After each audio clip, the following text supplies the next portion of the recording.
Pa, prosit tal-qatt maqtajt qalbek u bqajt tippersisti biex tnaddaf ismek mill-gideb li ħadd ieħor impona fuqek.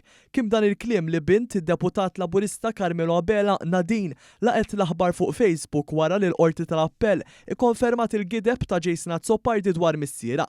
Kidba li saħansitra turi li f'sitwazzjonijiet bħal dawn anke l-qraba jbatu fis-skied bħalma bla dubju bata minħabba kidba qarri aw iċ-ċertifikata Carmelo Abela nnifsu. Din il-ġimgħa l-Qorti tal-Appell ikkonfermat li l-ex deputat nazzjonalista u avukat tal-Aqda Repubblika Jason Azzopardi kien gideb fil-konfront tad-deputat Laburista Carmelo Abela meta f'April tal-2021 implikah f'assoċjazzjoni kriminali involuta fil-hold-up tal-HSBC 15-il sena ilu.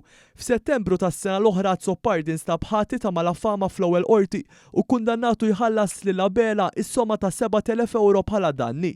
Il-qorti dakinhar sabet li ma kienx minnu dak li allega Azzopardi fuq Abela, jiġifieri li meta dan kien impjegat tal-istess bank daħal f'kompliċità f'waħda mill-akbar serqiet li ġew ippjanati f'pajjiżna u ġie mwiegħed is-somma ta' 300,000 euro għal semu.